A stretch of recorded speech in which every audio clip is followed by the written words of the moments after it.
Hello friends, नमस्कार। आज मैं आप लोगों के साथ एक ऐसे विषय पर चर्चा करने जा रहा हूं जिसकी आवश्यकता सिविल मुकदमों में अक्सर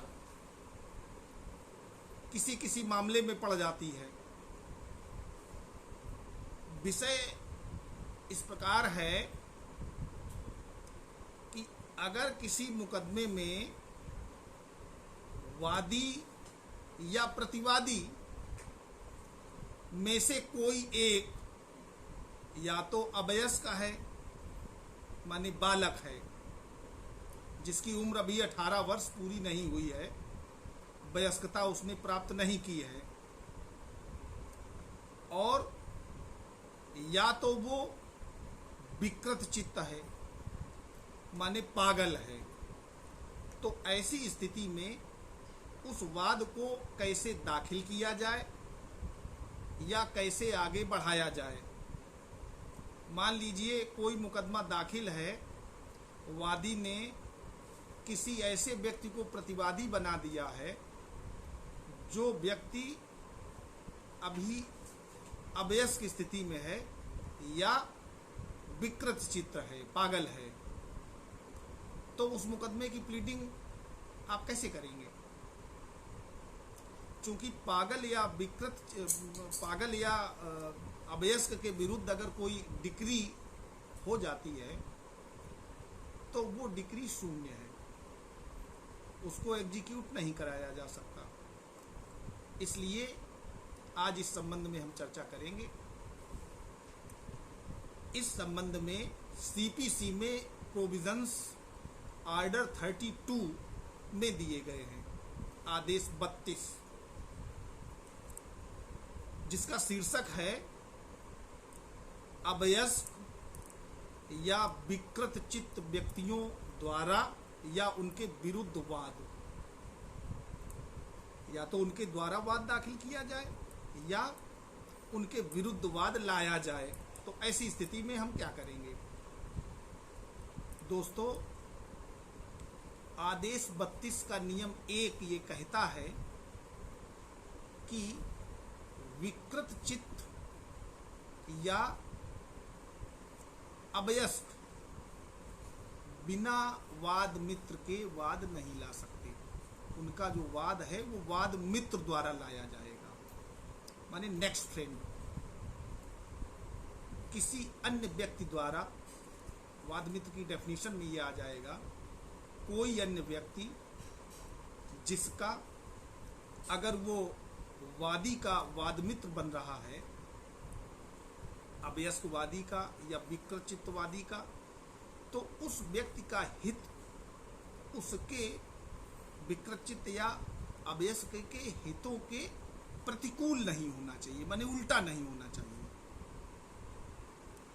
तो ऐसा कोई व्यक्ति जिसका हित उस अवयस्क माने माइनर या विकृत चित्त माने अनसाउंड माइंड, इन व्यक्तियों के हितों के प्रतिकूल ना हो और वो स्वस्थ चित्त हो, सक्षम माने वयस्कता पूरी कर चुका हो, तो ऐसे व्यक्ति को न्यायालय की अनुमति से उसको अनुमति लेनी पड़ेगी कि ये माइनर है, इसलिए मैं जरिए वाद मित्र ये वाद दाखिल कर रहा हूँ। या अगर वो अनसाउंड माइंड है तो भी, अब अनसाउंड माइंड में थोड़ा और अंदर डिस्क्रिप्शन दे दिया है माननीय उच्च न्यायालय और उच्चतम न्यायालय ने कई ऐसे मामलों में, जिनमें जैसे किसी व्यक्ति की उम्र 90 वर्ष की है, बुजुर्ग व्यक्ति है, तो उसको अनसाउंड माइंड मान करके उसका वाद मित्र माननीय न्यायालय की अनुमति से घोषित कराया जा सकता है। उसी वाद मित्र द्वारा वाद लाया जा सकता है और वाद के बाद में पैरवी भी उसी वाद मित्र द्वारा की जा सकती है। इसी तरीके से कोई व्यक्ति गूंगा या बहरा है तो उसके लिए भी वाद मित्र की नियुक्ति की जा सकती है। अब इसी से उलट अगर कोई अवयस्क या अनसाउंड माइंड विकृत चित्त व्यक्ति प्रतिवादी है उसके लिए उसको दोस्तों वाद मित्र नहीं कहेंगे, उसको वादार्थ संरक्षक कहेंगे। वादार्थ संरक्षक की नियुक्ति भी न्यायालय द्वारा की जा सकती है। तो इन दोनों में एक ही नियम लागू है कि वादार्थ संरक्षक या वाद मित्र, इनके जो हित हैं तो वाद मित्र की दशा में वादी के विरुद्ध नहीं होने चाहिए और वादार्थ संरक्षक की दशा में प्रतिवादी के विरुद्ध नहीं होना चाहिए। माने जिनके लिए ये, जिनके हित में, जिनकी ओर से काम करेंगे, उनके हितों पे इनका टकराव नहीं होना चाहिए, उनके हितों के प्रतिकूल इनके हित नहीं जुड़े होने चाहिए। और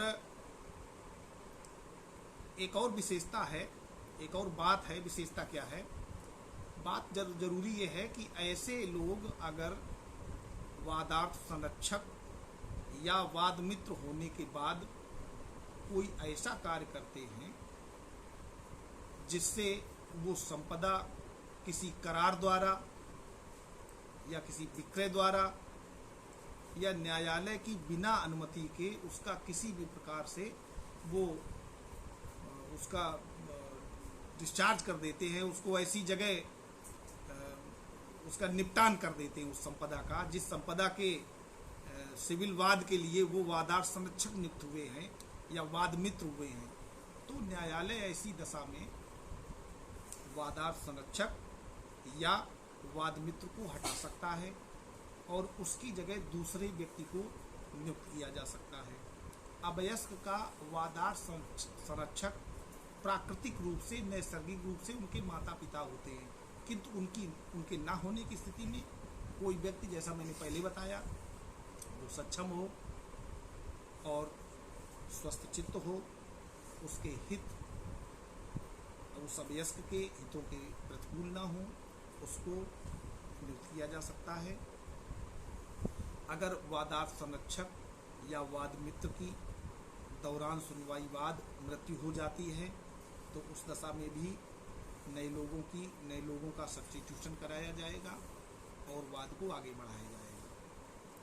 तो दोस्तों, आज यही जानकारी दी है हमने आपको, और अगर आपको ये जानकारी अच्छी लगी हो तो प्लीज़ हमारे इस चैनल को सपोर्ट कीजिए, लाइक कीजिए, कमेंट्स कीजिए, सब्सक्राइब कीजिए और हमें डिस्क्रिप्शन बॉक्स में बताइए। अगर कोई आप लोगों को क्वेरी है तो मैं उसके निःशुल्क आंसर दूंगा।